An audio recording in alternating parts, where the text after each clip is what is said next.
India की तरफ से उनका मीडिया बड़ा शोर मचा रहा है कि उनका जो एसेट था हसीना वाजिद, जो अवाम की ताकत के वजह से वहाँ से मुल्क से भागी, मगर वो इल्ज़ाम लगाया जा रहा है पाकिस्तान के ऊपर और पाकिस्तान की इंटेलिजेंस एजेंसी आईएसआई के ऊपर कि इन्होंने हसीना वाजिद का इक़्तिदार ख़त्म कर दिया।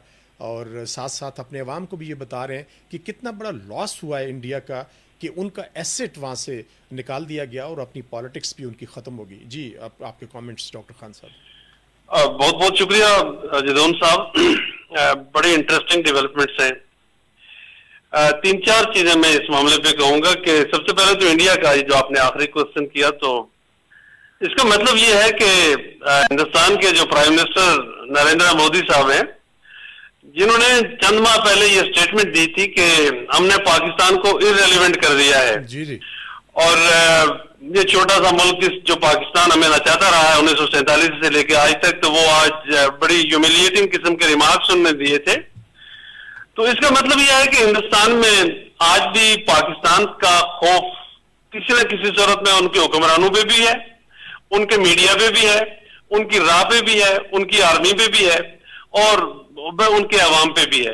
ये तो बहार जो पाकिस्तान का और पाकिस्तान आर्मी का और पाकिस्तान की इंटेलिजेंस एजेंसी आईएसआई का ये बहार हिंदुस्तान पे लगा हुआ है लगातार, जिसका मतलब है कि ये खौफ कायम है और ये खौफ कायम रहना बड़ा जरूरी था और बड़ा जरूरी है।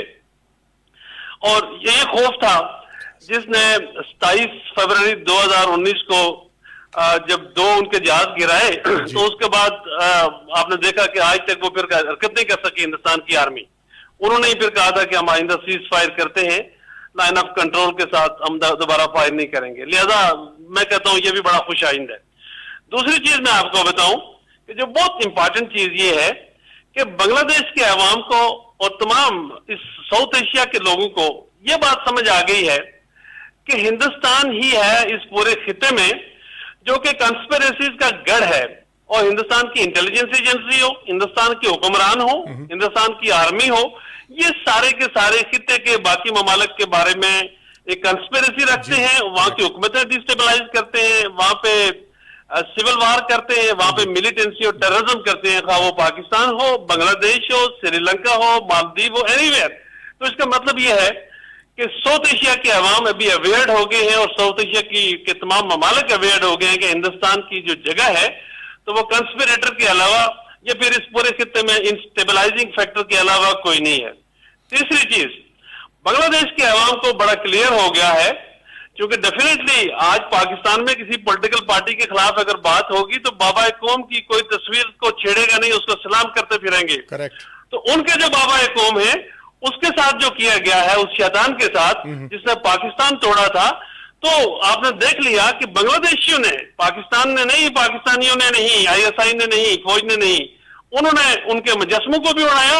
और आपने देखा कि बैरून मुल्क वो बच्चे नौजवान जो कहीं तालीम हासिल कर रहे हैं बांग्लादेश के, तो उन्होंने वहां के मुख्तलिफ एम्बेसियों से भी, हाई कमीशन से भी जाके वो तस्वीरें उतरवाई और उसको कहा कि इस शैतान की तस्वीर की हमारी एम्बेसियों में या हमारे मुल्क में जगह नहीं है, क्योंकि ये वो आदमी है जिसने पाकिस्तान तोड़ा और जिसने इस मुल्क को इंतशार की तरफ लाया। हसीना वाजिद या शेख मुजीबुर रहमान की गेम जहां से शुरू हुई अगरतला से, अगरतला पे जाके खत्म हुई, ये बांग्लादेशियों को अभी क्लियर हो गया है। अगर कोई गलतफहमी भी थी किसी बांग्लादेशी में, किसी नेशनलिज्म या सब नेशनलिज्म की वजह से, तो वो भी दूर हो गई। इसका मतलब है कि ये गंदगी बांग्लादेश से दूर होगी और बांग्लादेशी आजाद होगी।